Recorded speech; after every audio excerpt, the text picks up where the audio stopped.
Ustaz, ini sudah pusingan terakhir dah rumusan ke Ustaz? Okey, baik.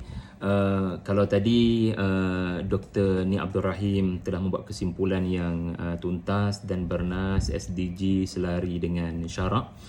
Saya juga nak kata SDG sangat selari dengan rukun iman yang keempat. Rukun iman yang keempat adalah beriman kepada para anbiya. Tuan-tuan, puan-puan yang mungkin tidak mengenali saya memang banyak menceburkan diri dalam kajian-kajian kisah-kisah Al-Quran. Saya juga menyampaikan pada masyarakat ibrah menerusi kisah-kisah Quran. So saya nak buat kesimpulan bahawasanya kalau anda perhatikan betul-betul bagaimana Al-Quran menceritakan tentang para anbiya, kita boleh katakan para anbiya ini sangat mesra alam. Ya, kita ambil contoh Nabi Adam sebelum menjadi khalifah. Allah mengajar Nabi Adam al-asma' wa 'allama Adam al-asma'a kullaha. Para ulama mempunyai pelbagai tafsiran kepada al-asma', tetapi salah satu daripada tafsiran al-asma' adalah dunia dengan segala potensi yang ada. Awak akan turun ke situ, awak akan memimpin, ya, anak-anak awak akan menjadi khalifah, tetapi kena ingat, ia umpama bahan mentah yang begitu banyak, awak kena pandai memasak, wahai Adam.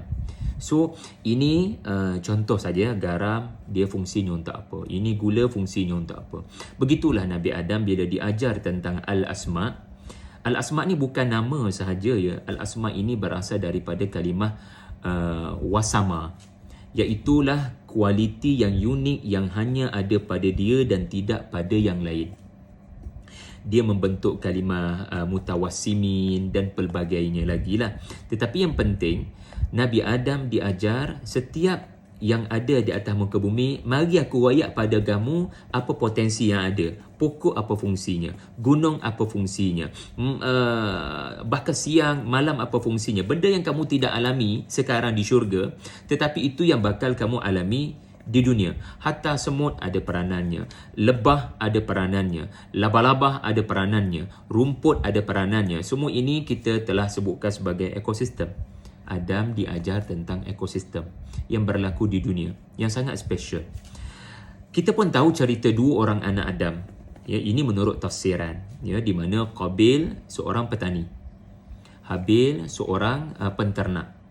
Allah tidak terima korban Qabil. Sebab apa? Dia membawakan hasil cucuk tanaman yang tidak berkualiti. Awak tak bersungguh, lalu korban itu tidak diterima, berbanding Habil yang membawa binatang ternak yang gemuk. So tidak bersungguh dengan pentarnian ketika satu orang bersungguh dengan penternakan. Subhanallah.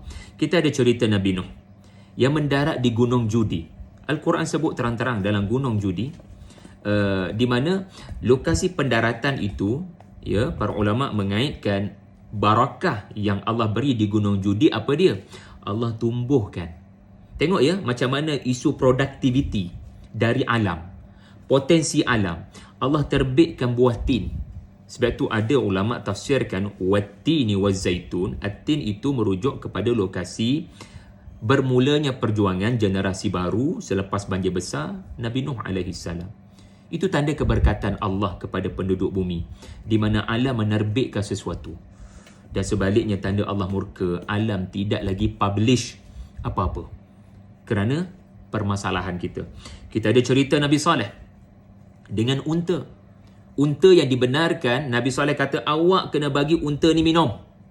Satu hari untuk dia, satu hari untuk awak. Tetapi penduduk Thamud bukan sekadar rasa bermasalah dengan unta ni, bahkan mereka membunuh unta. Beri peluang pada binatang itu minum. Ini juga perkara penting dalam kita membahaskan Go Green dan SDG. Kita ada cerita Nabi Ibrahim, seorang yang juga produktif. Ya Allah, jadikanlah tanah kering kontang, aku tinggalkan anak bini aku ini, publish sesuatu. Warzuqhum minats thamarat. Subhanallah. Jangan biarkan ia terus kering kontang. Ia ada potensi, ya Allah. Aku tidak sanggup tinggalkan anak bini aku di tempat yang tidak produce something. Subhanallah. Kemudian kita sudah bicarakan tadi pasal Nabi Yusuf alaihi salam. Nabi Yusuf ni, sebab tu saya seronok tadi bila kita bincang, boleh ke bekerjasama dengan non-Muslim? Saudara-saudari, Nabi Yusuf duduk dalam government majoriti non-Muslim. Tetapi ada titik persamaan. Kita nak selamatkan Mesir daripada kebuluran. Kita nak setiap rakyat Mesir ni tazra'una sab'a sinina da'aban. Fi'il mudhari' tu bermaksud setiap rakyat Mesir kena tukar karier. Sebab kita dalam bahaya selepas 7 tahun yang subuh. Setiap orang kena pakai uniform petani.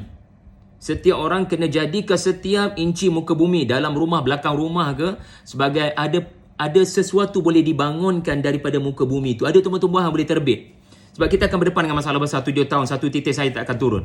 So setiap muka bumi yang kosong mesti dilihat ada potensi. Awak-awak semua, ya wahai rakyat Mesir, dari dalam penjara bentang agenda ni. Dari dalam penjara bentang agenda menghijaukan bumi Mesir. Kemudian Nabi Musa, kita disebut oleh ahli-ahli tafsir semasa di Tur Saina, ya, baginda berkata-kata dengan Allah. Tuan-tuan kena ingat, baginda berkata-kata dengan Allah berhampiran dengan satu pokok yang diberkati. Pokok, ya, pokok yang tiba-tiba tumbuh dan ia disebut sebagai watini wa zaitun. Itulah pokok zaitun. Allah terbitkan sesuatu sebagai tanda engkau akan bermunajat dengan Allah. So, nampak ya, orang yang rapat dengan Allah adalah orang yang rapat dengan alam. Orang yang sentiasa melafazkan dalam salatnya Ar-Rahmanir Rahim, orang itu mesti ada sifat rahmatan lil alamin. Kita ada cerita Nabi Daud sebelum beliau dikurniakan besi, sebab kita semua ni duk mementingkan persenjataan, teknologi berasaskan besi. Kita kena ingat Allah kurniakan terlebih dahulu baginda punya berzikir, gunung dengan burung akan datang. Bila baginda berzikir, burung dengan gunung akan datang. Dari satu sudut kita belajar, sebelum nak bangunkan sesuatu kena tanya soalan, atas dasar apa? Atas dasar apa? Awak nak guna besi ni.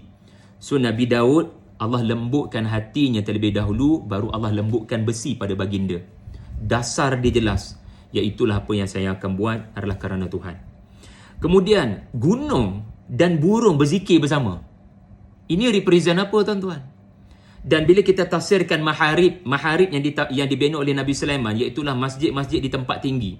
Saya tertanya-tanya kenapa Nabi Sulaiman dia menggunakan jin-jin untuk bina masjid di tempat tinggi-tinggi. Kalau tuan-tuan ada pengalaman pergi Turki, ada beberapa masjid di tempat tinggi macam Masjid Solomania. Kenapa yang masjid kena tempat tinggi? Apa yang nak dilahirkan kepada jamaah-jamaah yang datang masjid ni? Bila anda keluar daripada masjid, anda melihat panorama alam. Kalau anda hanya dapat bau asap kilang, adakah itu satu mendamaikan jiwa? Jadi apa yang sedang diajar oleh Allah menerusi kisah Nabi-Nabi. Nabi Sulaiman bina maharib. Kemudian macam saya sebut tadi, Nabi Sulaiman memberikan upaya kepada alam. Dengan setiap perjalanan yang jauh itu ada hentian-hentian perkampungan dan tamadun. Subhanallah.